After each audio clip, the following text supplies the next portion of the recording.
Yeah, welcome, Lisa, to the Zoom room again. Long time no see. Yeah, let's just do a quick session where I'll have a look at today's email. There's a daily quote we'll have a look at, some teaching around that that'll lead us nicely into our lesson. So,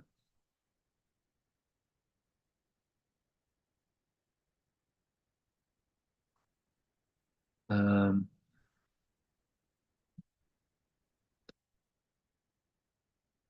let's just go.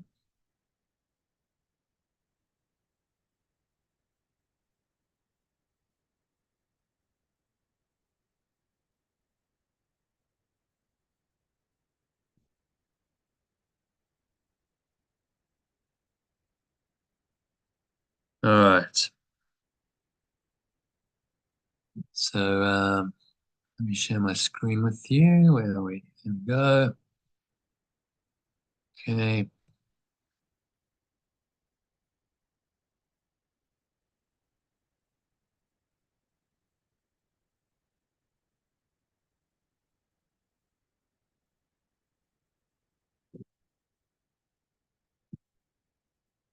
Yeah, so let me know when you can see my screen, Lisa. Yes, I can.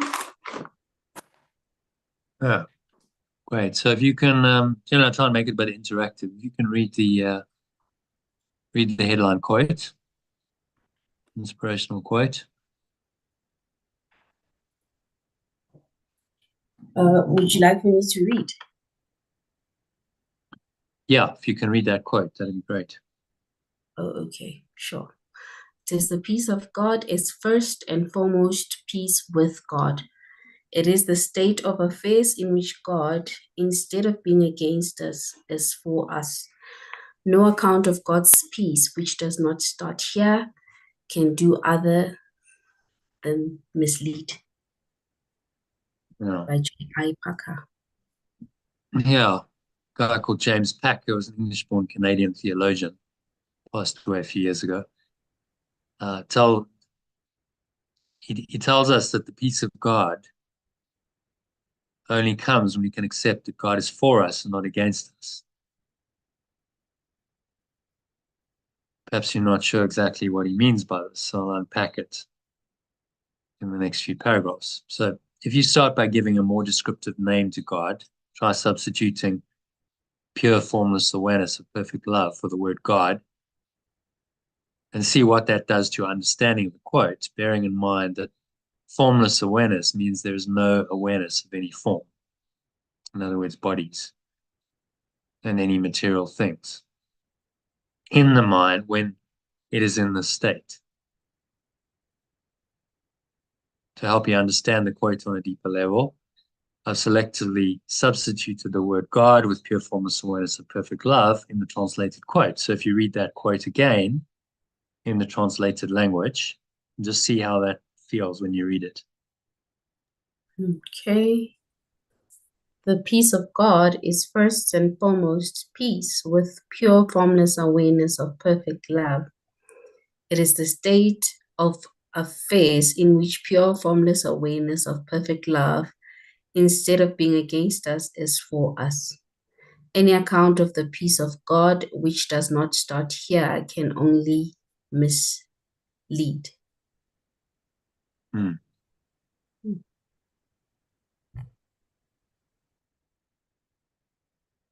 So how did that feel when you read it as opposed to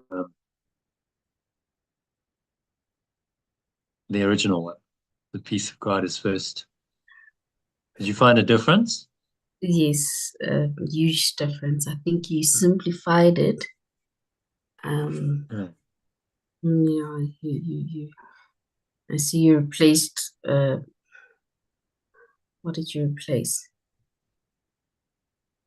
So Please God with perfect love God, is what you did. Foremost, peace with God. So I've left God just initially. So what is the peace of God? Well, it's peace with pure formless awareness of perfect love. That's what it is. It is a state of affairs in which pure formless awareness of perfect love, instead of being against us, is for us. And any account of the peace of God, which does not start here, can only mislead. So yeah, people are much mistaken because we don't understand what God really means. So changing the language is a start in understanding what it really means. Yeah. So it's pure formless awareness of perfect love is a good pointer to the state of mind that it takes you into.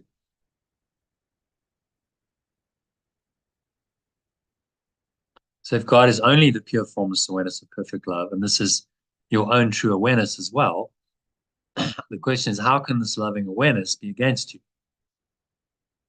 If it could, it wouldn't be perfect love anymore, but the opposite of love, which Yeshua calls fear in A Course in Miracles.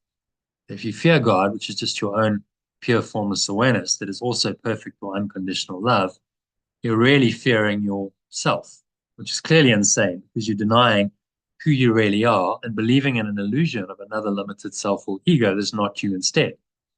And then these two identities must fight for control of your mind and be in constant conflict with each other, a battle which constantly disturbs your inner peace. And the fear of God is really just your ego's fear of your higher self that undoes the ego. And yet, how easy it is to restore your peace of mind if you simply remember that you are the pure formless awareness of perfect, in other words, unconditional love. And this is what James Packer means when he says you must experience peace with God. When you're aware of perfect love and in a state of loving awareness, you must also experience the peace that surpasses all understanding. The Apostle Paul called it in his letter to the Philippians, became part of the New Testament. Put another way, peace is the natural condition and result of knowing who you really are and cannot be experienced unless you do identify with your true self. And we state it even more simply as equations: accepting perfect love or pure formless awareness is peace, and denying perfect love / pure formless awareness equals conflict. It's not rocket science, is it? You accept it, you experience peace. You deny it, you experience conflict.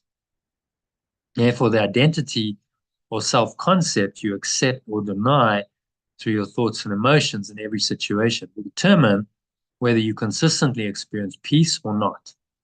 So it's impossible to overestimate the importance of identifying with your true self. Choosing to experience unconditional love will bring a touch of pure formless awareness, or grace, as Yeshua calls it, into every situation you experience. So to help you do that today, I give you a daily a live session, recording of a live session, where we went into what the name of God really means and some of the translations, the glossary of terms. If you click on that, it should bring up a whole alternative. Yeah, this is the glossary that it gives you the translations of the key course terms in alternative language. So this is, what we'll be covering as well in the course, part of the Letting Go course.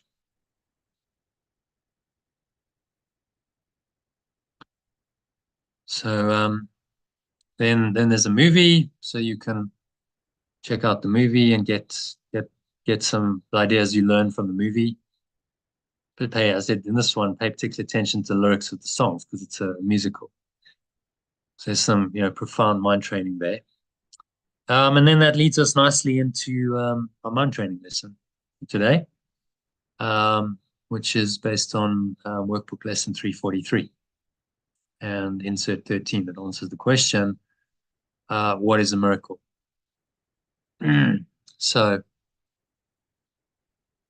let's have a look at the lesson, shall we? So again, this is a translated version of it. Let's just click on here.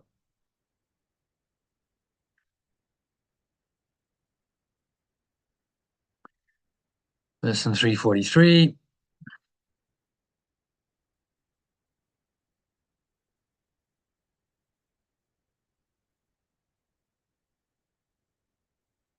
So what is a miracle? Yeah, let's read that. It's 5 short paragraphs. If you read that, we can have a little discussion about it, and then we'll go into the lesson. Okay, so if you can read what is a miracle? A miracle is a correction. You can see there's original and there's alternative language. So I think to save time, just read in the alternative. So this is the translated version to an alternative language that seems to make it more understandable. Okay, I'm going to try and read without my glasses. I've been looking for my glasses. Okay. So it says a miracle is a correction. It does not extend nor really change at all. It merely looks on devastation and reminds the mind that what it perceives is false. It undoes error, but does not attempt to go beyond perception, nor exceed the function of letting go. And so it stays within time's limits. Yet it paves the way for the return of eternity and my awakening to love, for my fear must slip away under the gentle remedy it brings.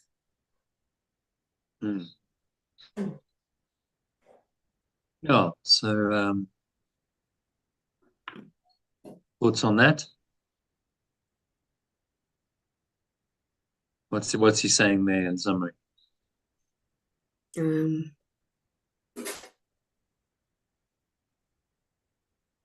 Just literally letting go of whatever it is that you think is right, and from my interpretation, it's actually letting go of fear and just embracing the truth and embracing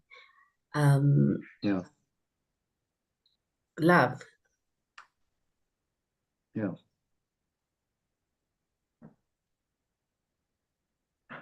And all the beliefs that you have. And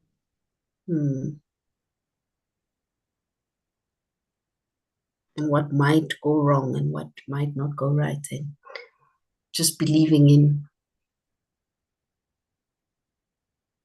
Does not extend nor really change at all. It merely looks on devastation, reminds the mind of what it perceives as false. And does error. So it's the perception that says, yeah, I understand, I see that this world is entirely false. It's simply not true. And therefore, why am I getting upset about it? Why am I reacting to it? There's no need. And that's the correction.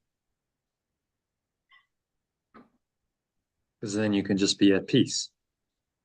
And the miracle is the transformation of perception that is the correction that leads you back home to Christ or your true self. So I'm going to show you this diagram, the true self diagram. There we go. So the miracles or the corrections help you to change your mind about all the experiences that seem to exist and happen in the physical universe of time and space. They raise you up into an awareness of your true self. And from the true self perspective, everything's fine. You're at peace, you're calm, you're peaceful. You don't get easily put off, distracted, hurt, angry, all of those things. You're able to stay at peace. And that is a precursor to this pure formless, of the state of pure formless awareness of perfect love, which is perfect peace, in which there is no pain, there's no suffering. There's no separate identity in that awareness. It just is. So the true self leads you there, leads you back into that state ultimately. And that's the union of the Father with the Son. When you become one in that state, you're rooted in that state. The Son this your mind extension, we call it here. Extension has become one with its source again. They've merged into one awareness, and that's the mystical merging of the Father and the Son, or the source and its extension. So that's what the miracle it foreshadows. It's part of a process of correcting your mind, raising you up into an awareness of your true self, and then staying rooted in that while you're still in the world, not getting swayed. And ultimately, God takes the final step. In other words, this awareness, you just merge into it. You become one with it, because you've trained your mind to such a high degree that that's really all that's left. So the miracle prepares you for this coming of grace, and is essential in the transformation process. You're not going to get out of the dream world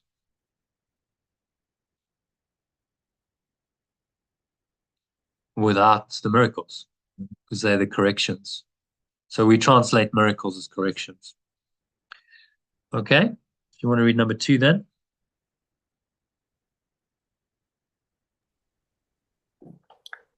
What is that? Please scroll up. I haven't seen. Yeah, so you read number 1. So Okay. this is number 2 of the second paragraph of this little section on what is a miracle. Okay, can you kindly remove read the it cursor? Okay, thank you. Read it in the alternative. Yeah. Correction contains the gift of grace.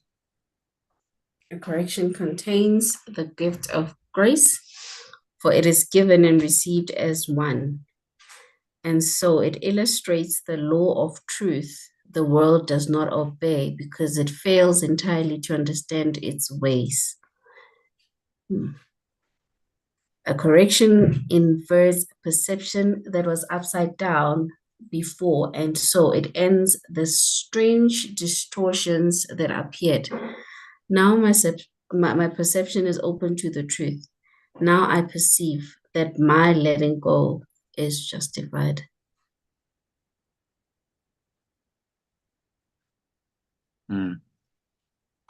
So what's he saying in that one? So I think it basically says that we have our own understanding of how the world operates, and we choose to ignore the truth, and, or rather an alternative. Yeah. Correction inverts perception was upside down before. So it ends the strange distortions that appeared. But now my perception is open to the truth. Now I perceive that my letting go is justified. Always justified.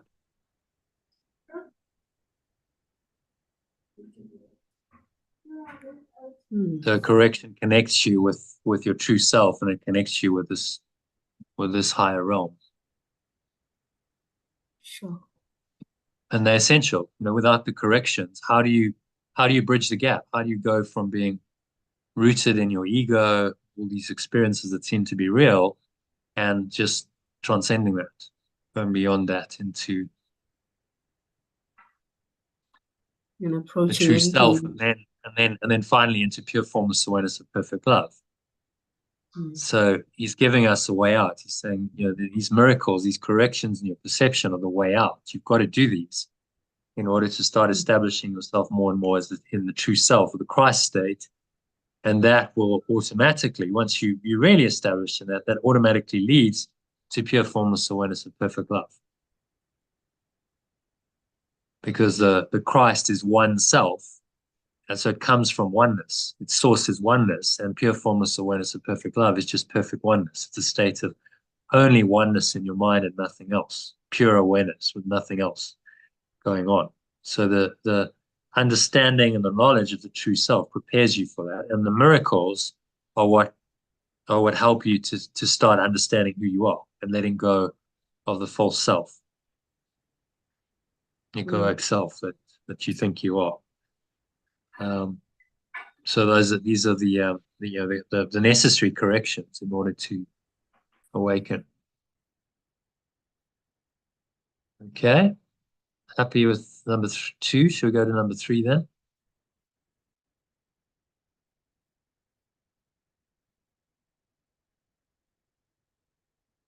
If you can read number 3. Okay, it Lisa. says, letting go is the home of corrections. The eyes of my true self deliver them to all they see is in kindness and love.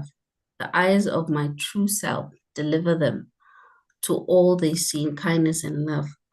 My perception stands corrected in its perspective, and what was meant to curse has now come to bless. Each thought of letting go offers the whole world the silent correction of love, and each is laid before the message of perfect love upon the universal foundation to my source and its extension in the awareness of perfect purity and endless joy.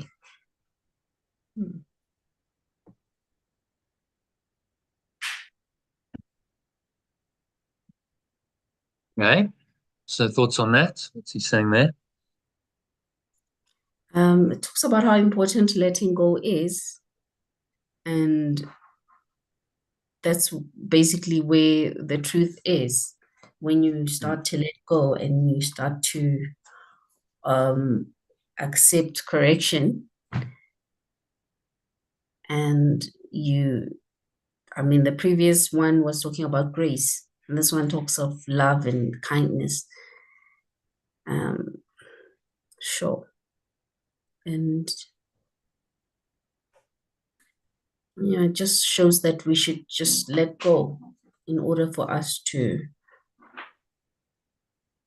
receive perfect love, joy. And stands corrected in its perspective. What was meant to curse has now come to bless. So letting go offers the whole world a silent correction of love, which is laid before the message of perfect love upon the universal foundation to my source and its extension, awareness of perfect purity and endless joy. It's beautiful language, isn't it? So just read I want to read the original on this one. Okay. And then Forgiveness. read the alternative. And do it line by line. I'm just going to give you a taste of how we do it normally in a session. So forgiveness is the home of miracles, and then you'd read letting go is the home of corrections. Oh, okay. So I read the original One line at the top, and then Okay. the sentence, corresponding sentence down below. Okay. It says forgiveness is the home of miracles. Letting go is the home of corrections. The eyes of Christ deliver them to all they look upon in mercy and in love. The eyes of my true self deliver them to all they see in kindness and love. Perception stands corrected in his sight, and what was meant to curse has come to bless. My perception stands corrected in its perspective, and what was meant to curse has now come to bless. Each lily of forgiveness offers all the world the silent miracle of love. Each thought of letting go offers the whole world of silent, the whole world the silent correction of love. So the lily of forgiveness is the thought of letting go. Nice. Which lily of forgiveness is beautiful imagery, but what does that actually mean? So whereas the translation is very practical. Okay, it's a thought of letting go. That's what the lily of forgiveness is. So it says it offers the whole world, the silent correction of love. The silent correction of love. The silent miracle of love. So yeah. I mean, obviously, there's a lot that one can miss when you are so much attached to your idea of thinking and idea of seeing things that you are so attached to your own truth, which might actually just make you miss on an opportunity to love the next person or to experience love in itself. Yeah. Yeah. Mm. Which is Because laid you're so before the caught up message of perfect love. in being right. Mm. And each is laid before the word of God upon the universal altar, the creator and the creation in light of perfect purity and endless joy. And each is laid before the word of God upon the universal altar to creator and creation. I think that was meant the creator and So creation creator is my soul, and in creation is its the light of perfect purity and endless joy. And each is laid before the message of perfect love upon the universal foundation to my source and its extension in the awareness of perfect purity and endless joy. Mm. Mm.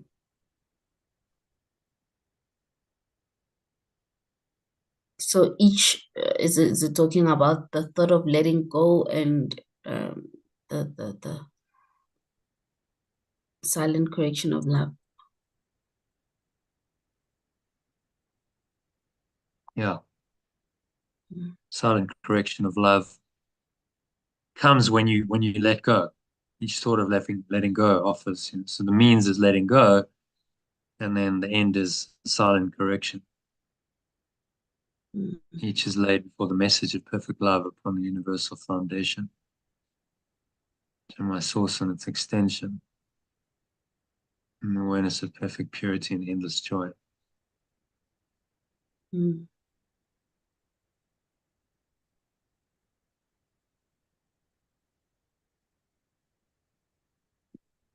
So if you read that in the alternative versus reading in the original, and you see the difference. See a difference in your mind.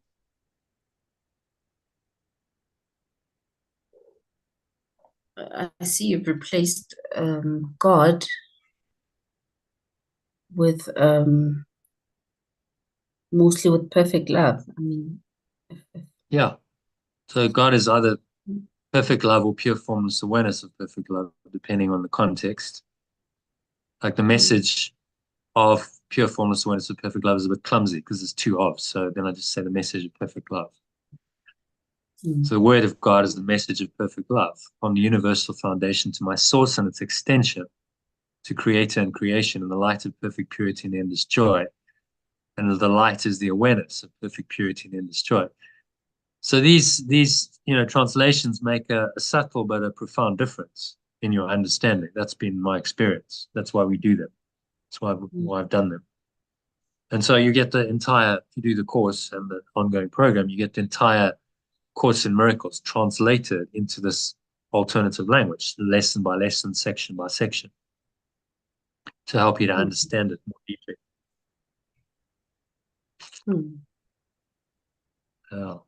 Okay, so number 4. Says the miracle is taken first on faith, because to ask for it implies the mind has been made ready to conceive of what it cannot see and does not understand.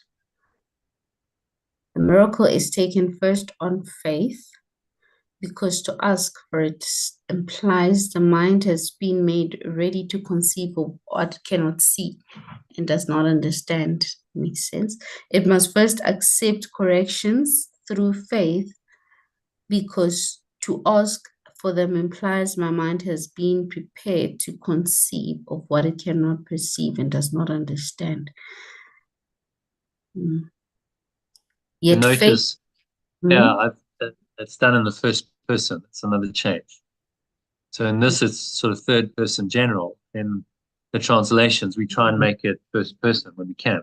So I must first accept corrections through faith, because to ask for them implies my mind has been prepared to conceive of what it cannot perceive and does not understand. more relevant, I guess. Yeah, exactly. To make it very practical, personal, for you. Yet faith will bring its witnesses to show that what it rested on it really is really there. Yet faith will bring its witnesses to show that what it rested on is really there. Okay. Yet faith will bring its witnesses to show that what it rested on is really there. It's the same. And thus the miracle will justify your faith in it and show it rested on a world more real than what you saw before, a world redeemed from what you thought was there. And so each correction will justify my faith in it and show it rested on a world more real than what I perceived before, a world transformed from what I thought was there. Yeah. So, and just read it. What we often do is just read it from the top in the alternative. I must first accept the corrections through faith because to ask for them implies my mind has been prepared to conceive of what it cannot perceive and does not understand. Yet faith will bring its witnesses to show that what it rested on is really there. And so each correction will justify my faith in it and show it rested on a world more real than what I perceived before. And so each correction will justify my faith in it and show it rested on a world more real than what I perceived before, a world transformed from what I thought was there. Sure. Mm.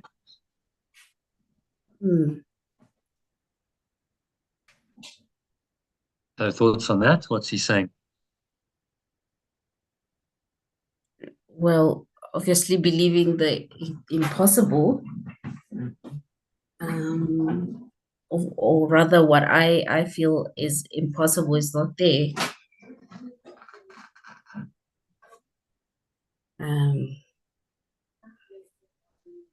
I see you've personalized it to when you made it. Let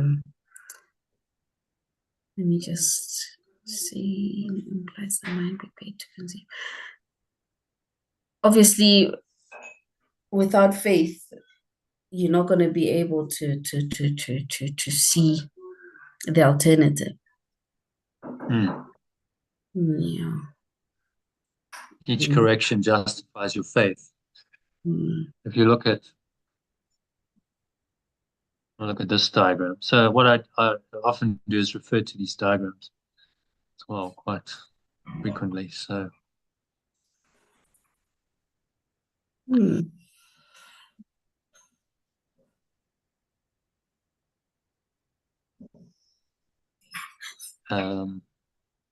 it's internal. So the internal subjective I then has an effect on the objective, the external world.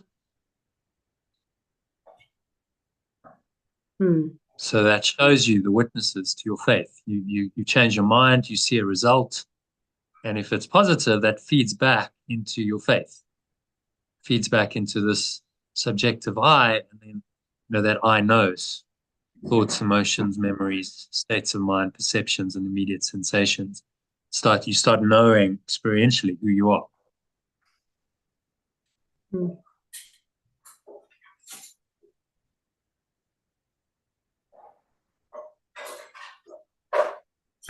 So it confirms, the miracle confirms that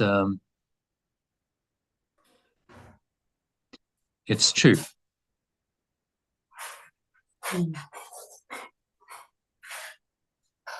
You start seeing a world transformed from what I thought was there.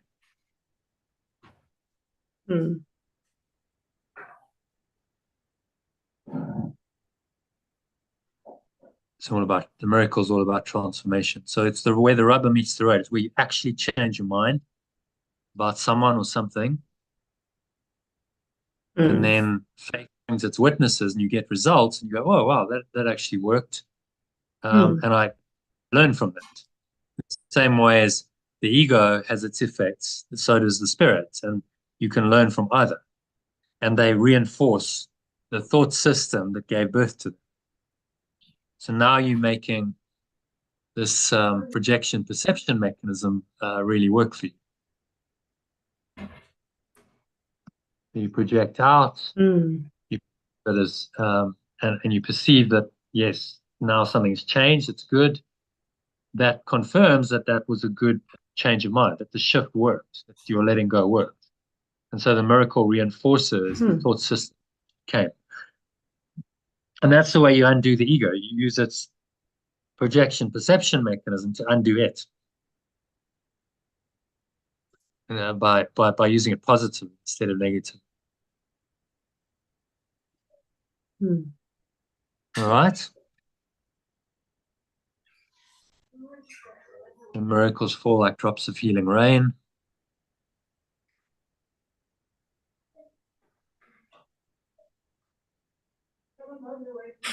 And that's number 5. Okay. Corrections fall like drops of healing rain. Miracles falls like drops of healing rain from heaven on a dry and dusty world, where stuffed and thirsty creatures come to die. Now they have water. Now the world is green, and everywhere the signs of life springs up to show that what is born can never die, and what has life has immortality. What has Corrections life? falls like Immortality. drops of healing.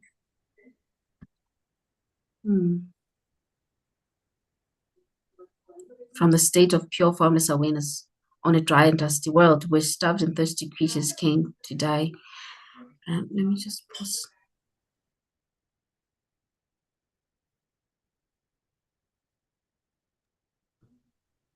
It says, corrections fall like drops of healing rain from the state of pure formless awareness on a dry and dusty world where starved and thirsty creatures come to die. Now they have water. Now the world is green. And everywhere the signs of life springs up to show that what is born can never die, for what has life has immortality.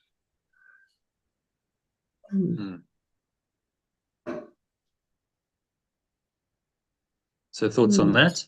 State of pure formless awareness. There's heaven.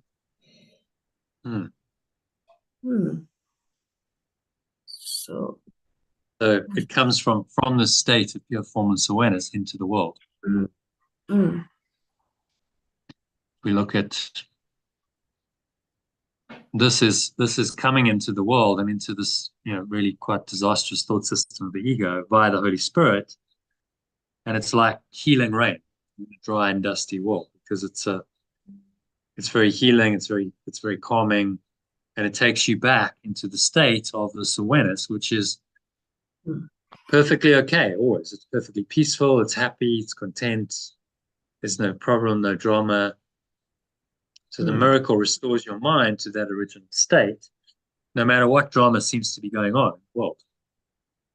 That's its power. And so it brings the state of pure formless awareness back into this world. And then the signs of life, capital life, eternal life, spring up to show that what is born can never die, for what is life is immortality. So demonstrates that you can't really die. Although the body dies, your true life essence cannot be put out. Life is immortality. Yeah.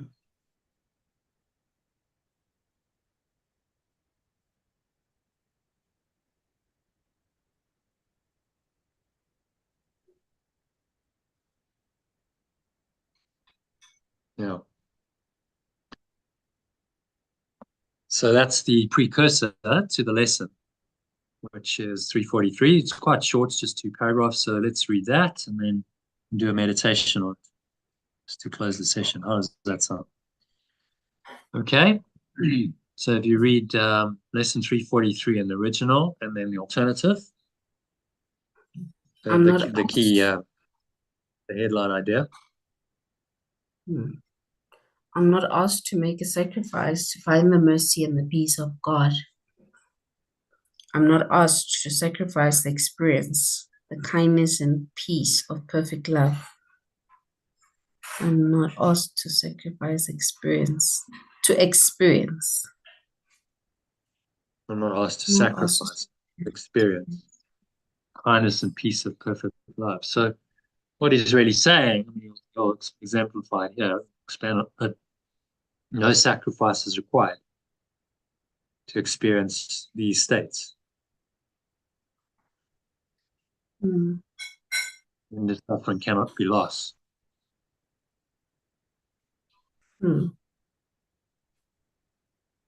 end of suffering cannot be lost.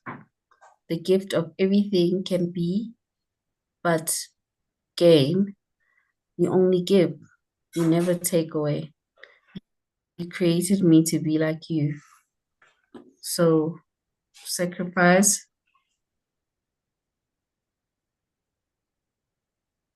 Let's turn to the next page. Yeah. So again, read it in the original and then the alternative. Do original one sentence, then the alternative. So sacrifice becomes impossible for me as well as you. I too must give. And so all things are given unto me forever and ever. And I was created, as I was created, I remain. Your son can make no sacrifice, for he must be complete, having the function of completing you. I am complete because I am your son. I cannot lose, for I can only give, and everything is mine eternally. The end of suffering cannot be lost. The gift of everything you can only be gained. You only give, you never take away. You extend me to be like you, so sacrifice becomes impossible for me as well as you. I must also give, and so all the blessings are eternally given to me. As I was extended, I remain. Your extension cannot sacrifice, for I must be complete. Having the function of completing you, I am complete because I am your extension. I cannot lose, for I can only give. And so everything of true value is mine eternally. So what's he saying in that one? So it basically says, I don't really follow, but from what I've actually gathered, I see that it says that everything is actually where it's supposed to be. Everything is in its place. I mean, it says God does not take away; He only gives, and so I must do the same as He does, because I was made in His image, in His likeness. And it says I'm also complete because I am His extension. Yeah, it's claiming our true birthright, saying, "No, I am your extension. I am perfect love, and I cannot lose. I can only give. So everything of true value is mine eternally." So what is of true value?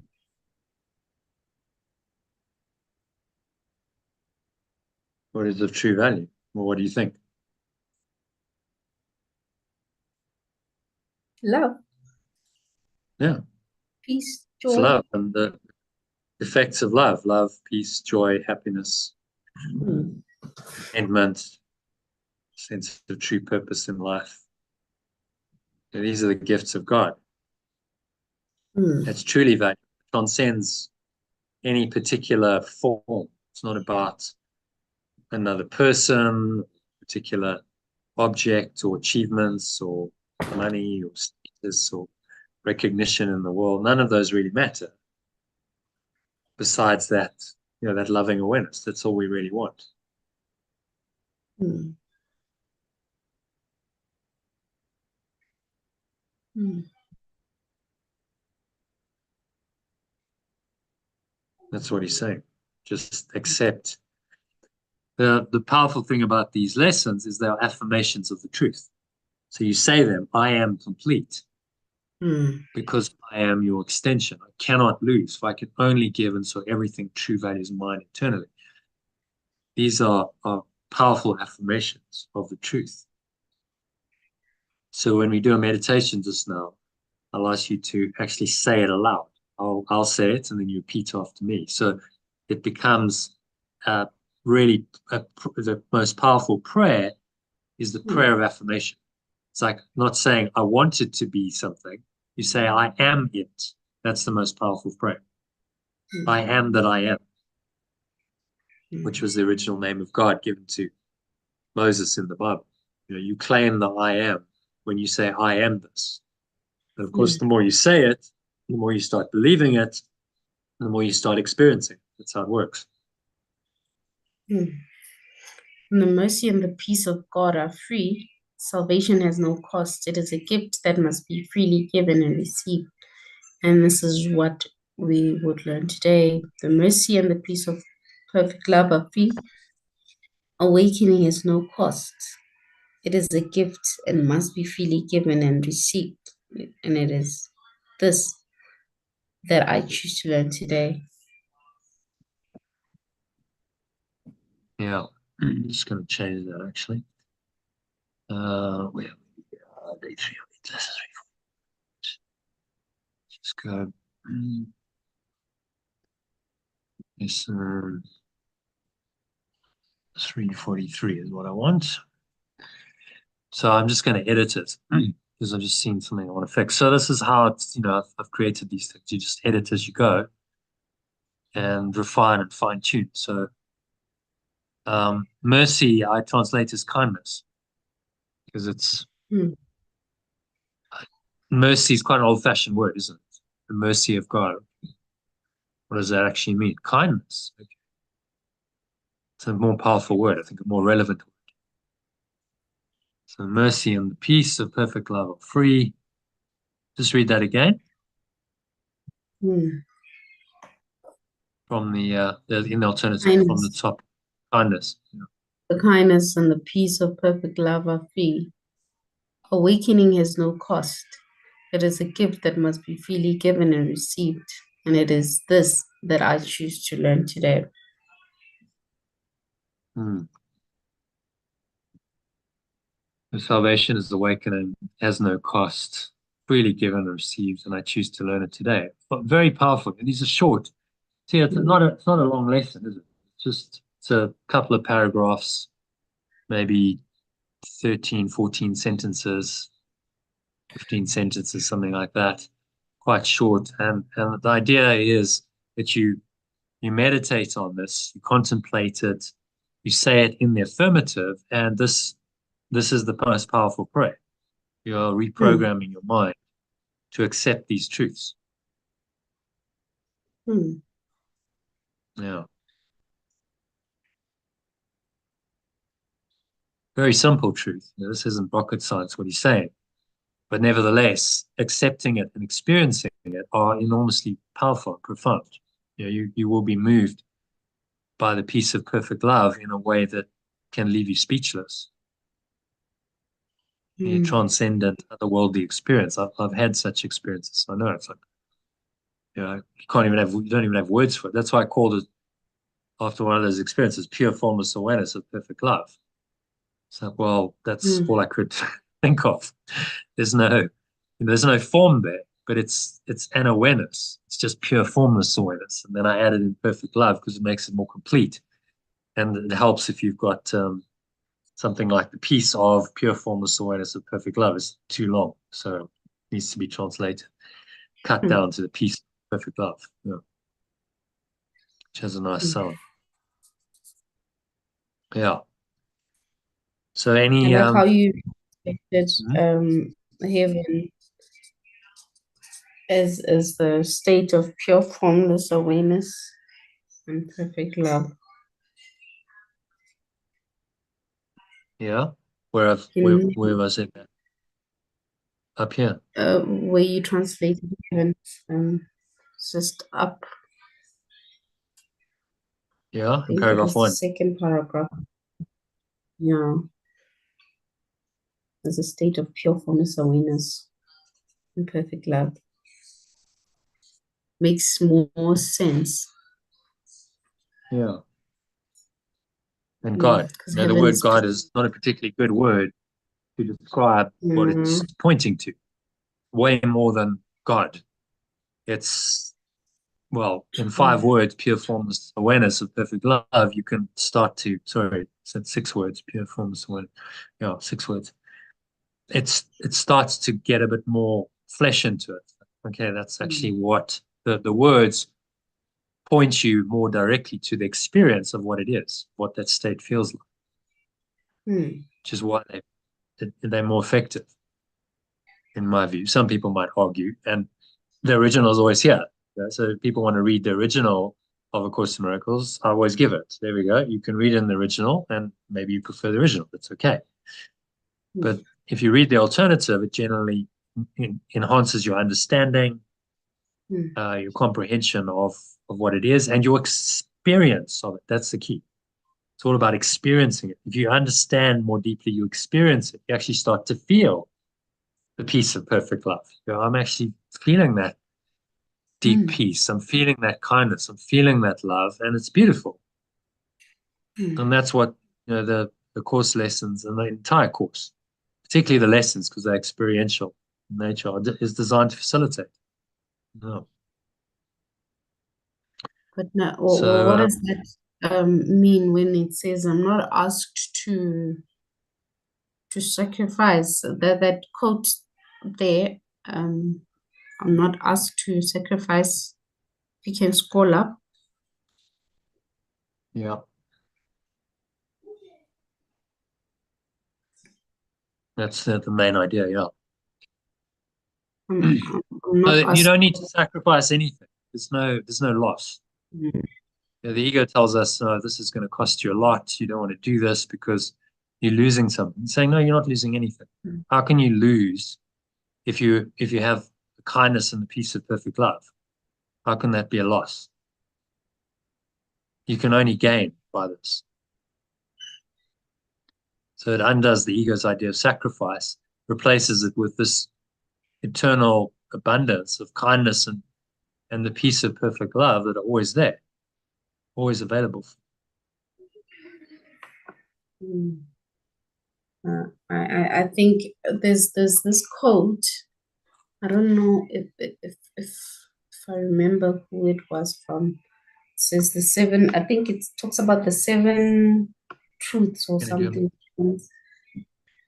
And Yeah, it says the one that talks about wealth without work.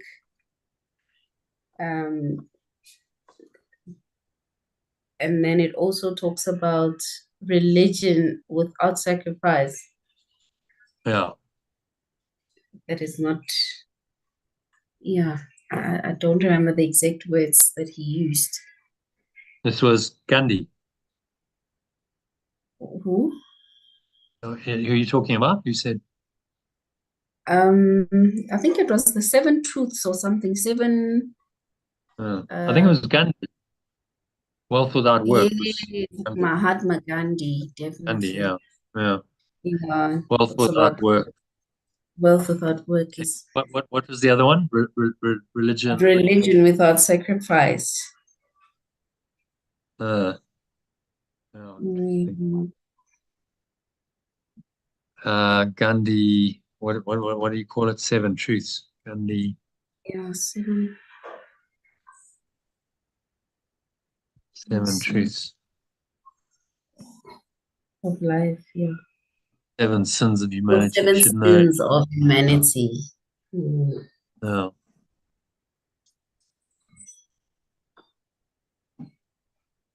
Deep commitment here.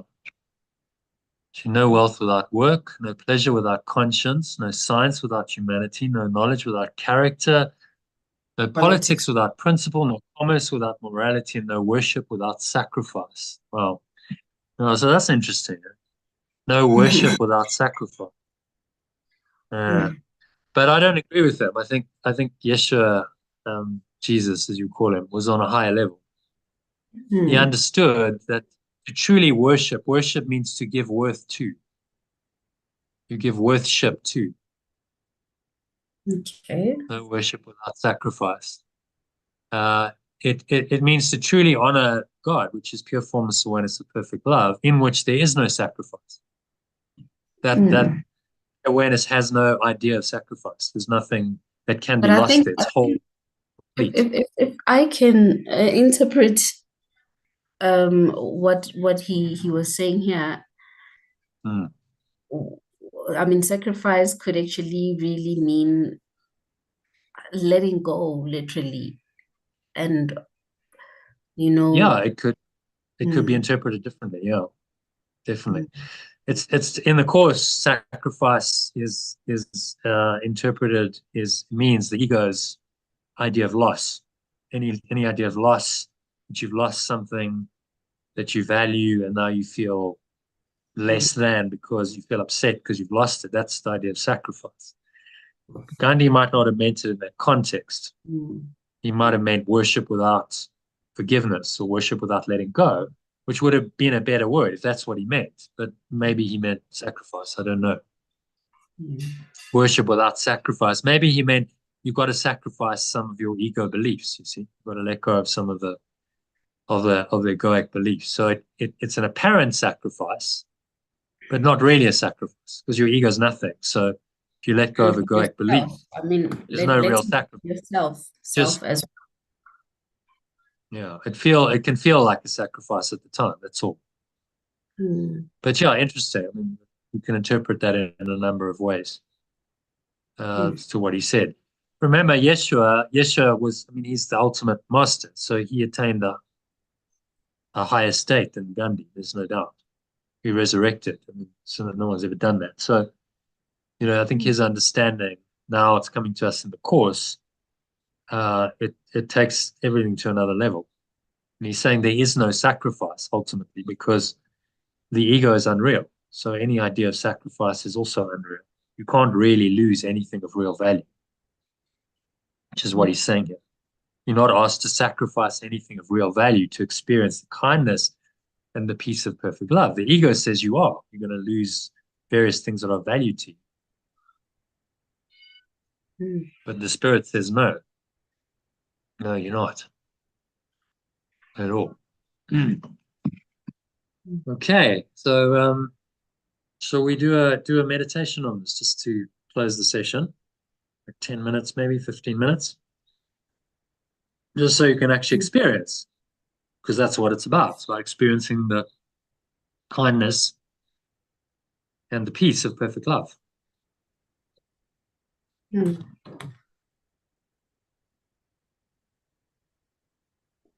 Okay, so if you want to just make yourself comfortable.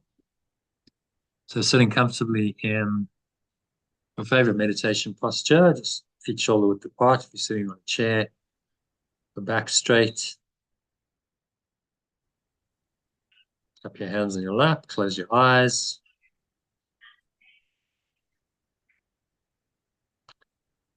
And start off by taking a nice deep breath in through the nose. Just breathing in, noticing how the stomach rises and the chest rises. Subtle flow of air in through the nostrils. Just pausing at the top of the inhale. Clench your sphincter muscle, lock the energy in. Smile.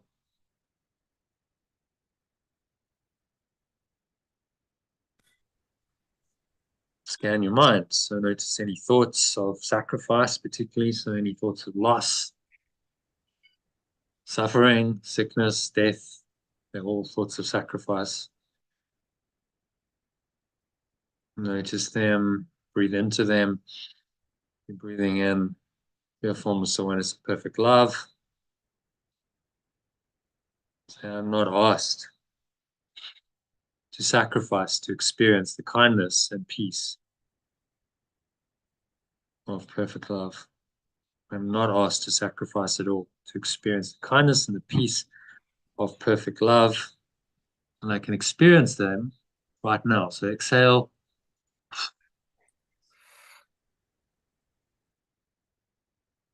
Just blow it all out, let it all go. And the sense of releasing, surrendering into this kindness and this peace of perfect love.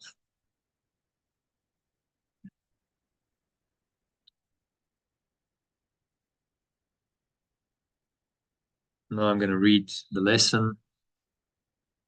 So breathe in as I read, and then when I stop, pause, breathe out through your nose, and repeat the words aloud. So they become an affirmation. You can put one hand on your heart if you like. Breathe in to connect to your heart space.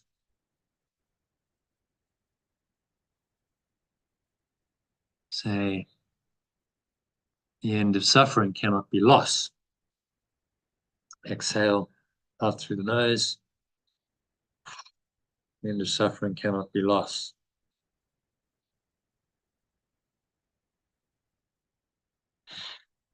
Breathing in again. The gift of everything can only be gain.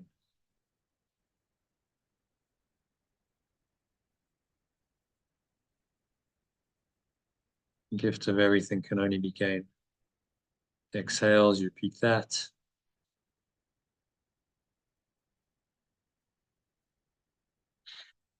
Breathing in again.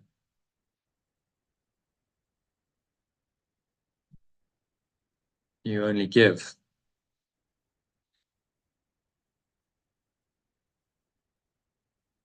You only give. You never take away.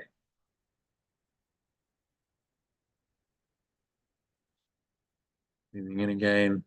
And you extend me to be like you.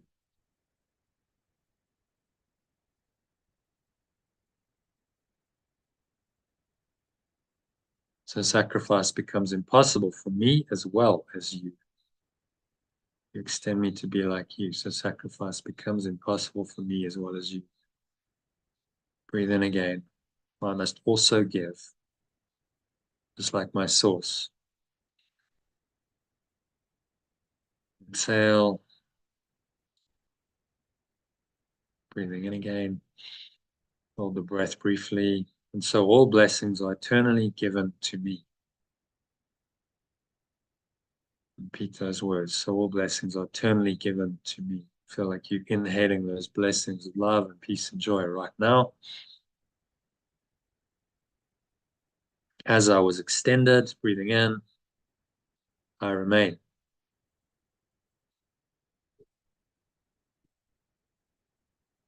Breathing in again. Your extension cannot sacrifice. I must be complete, having the function of completing you.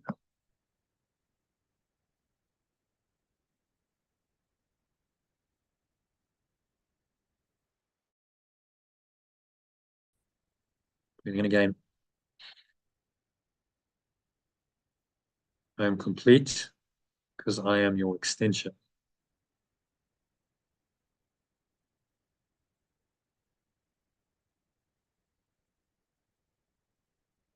I am complete because I am your extension. So say that firmness and conviction.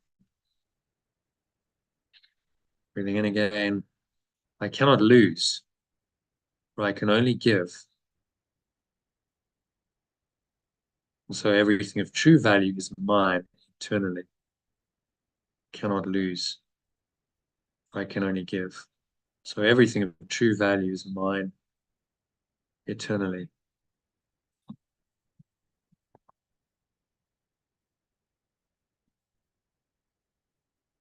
Breathing in again.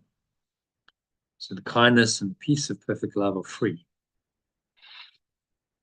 Feel that. Just breathe them in. They're always available. They're freely there. Can't really lose because they're always there. Awakening has no cost. Breathe that awakening into every pore, every cell, every muscle of your body, every part of your mind, every fiber of your being. Breathing in again. It is a gift that must be freely given and received. A gift that must be freely given and received. And it is this that I choose to learn today. It is this that I choose to learn today. Exhale out. Make that choice by letting go of anything else, any resistance,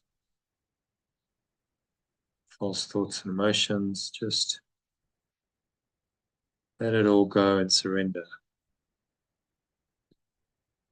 For a minute or two of deep silence, there's nowhere else to go, nothing else to do, certainly nothing else to think about. So you just breathe in and out through your nose, relax, be still.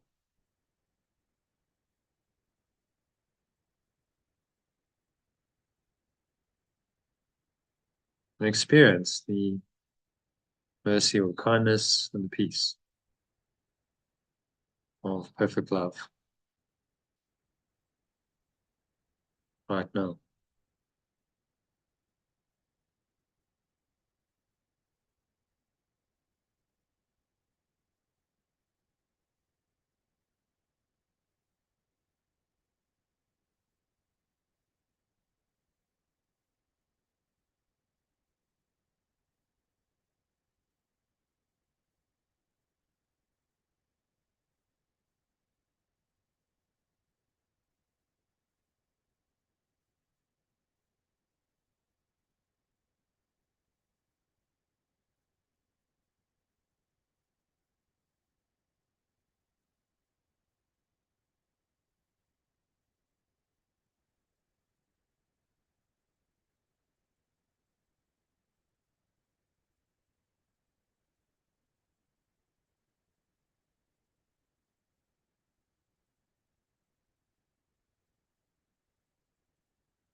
If any thoughts come in to seeming to disturb this deep peace, just breathe in. Any thoughts of sacrifice, remind yourself of the key idea of today's lesson, that I'm not asked to sacrifice to experience kindness and peace of perfect love.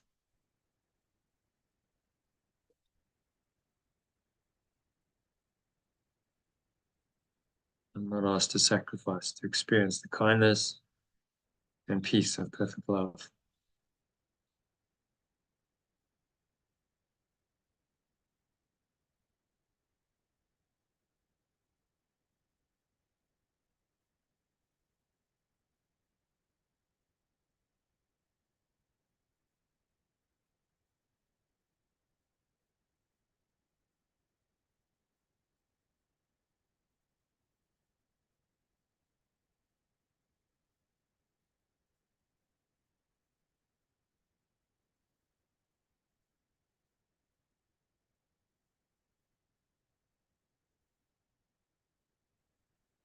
And then just sink inwards, surrender into the peace and kindness of perfect love, experience them, just allow them to be there, wholly, fully, and completely. I'm complete because I am your son, one extension. Cannot lose, if I can only give, and so everything of true value is mine eternally. Feel yourself just extending this perfect love, this peace to everyone and everything.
So just gently coming back.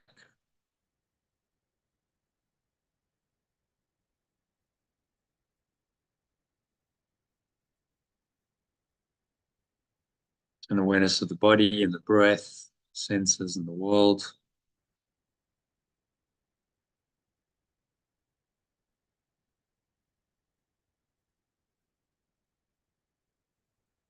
And on the count of 3, you're going to open your eyes.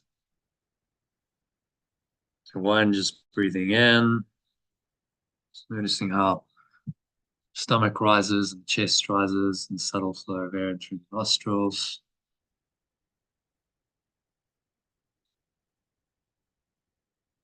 Pause at the top of the inhale. Again, scan your mind. So just noticing any thoughts, emotions, related body sensations going on, particularly anything that feels negative, limiting, contracted, constricted in any way. And you just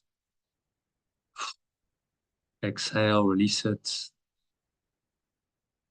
letting it go, gone, from the low stomach into the spine. Expel the last remaining air out. Notice the weight of your body on the count of 2, pressing down into the chair, your feet touching the ground. Noticing what you're feeling and touching. Maybe there's a subtle taste in the mouth, smelling the nose. Noticing what you're hearing in the surrounding environment. Just noticing all these things from this very still, calm, and surrendered state. State of awareness. Not illusions, state. Awareness in which only the truth is true. Anchor that state in. The rest of the evening. Intention to stay here. You can use today's idea to top you up if you need it. Just remind yourself if there's any temptation to sacrifice, that I'm not asked to sacrifice to experience the kindness and the peace of perfect love. Just blow that out. Let it all go. Exhale to the nothingness that it really is. It's going, gone. From the lower stomach into the spine. Expel the last remaining air out.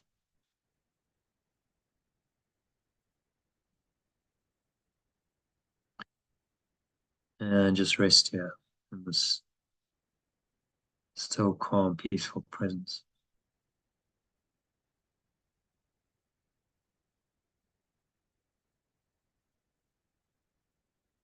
Now on the count of 3, open your eyes. So look around, just take a minute to observe objects in the room around you. Notice the sounds, sights, touch, taste, smell. But from a state of just pure awareness, there's no attempt to name or judge or label or control any of these things. Just observe them. Detachment. Just stay in that peace, in the peace of God. It's been called the peace of God or pure formless awareness that surpasses understanding.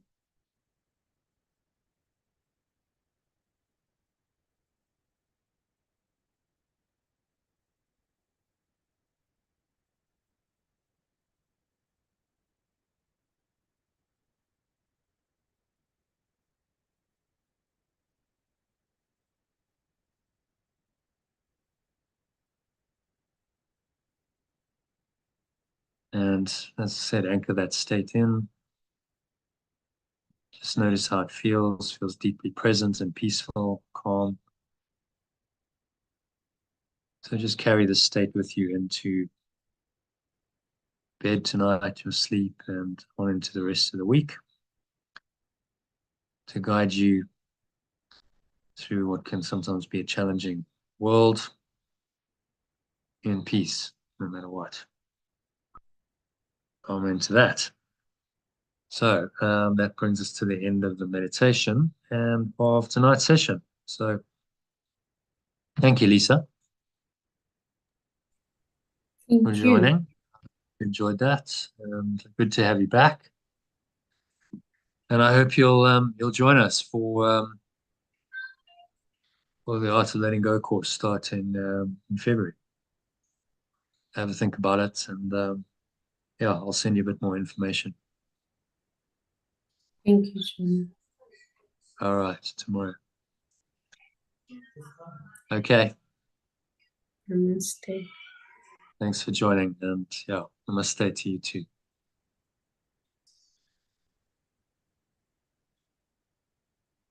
Bye for now. I'll be in touch. Bye. Okay. All right, so that's a wrap. If you enjoy the session, and you'd like to know more about it, join the next masterclass. Go to theaolg.com, standing for theartoflettinggo.com, to find out more and register. Book your place for free masterclass where I'll go into a lot more detail about how the program works. And you can also sign up to lifeball.com. So sign up to get the Telegram message I talked about. Go to lifeball.com to do that. And finally, if you haven't subscribed to the channel already, then hit the subscribe button, subscribe, and you'll be notified whenever I go live, which is six days a week. So I hope you enjoyed this. I hope to see you on the inside soon, and namaste, which means the kindness and the peace of perfect love, and me acknowledge and honor that same kindness and peace of perfect love in you.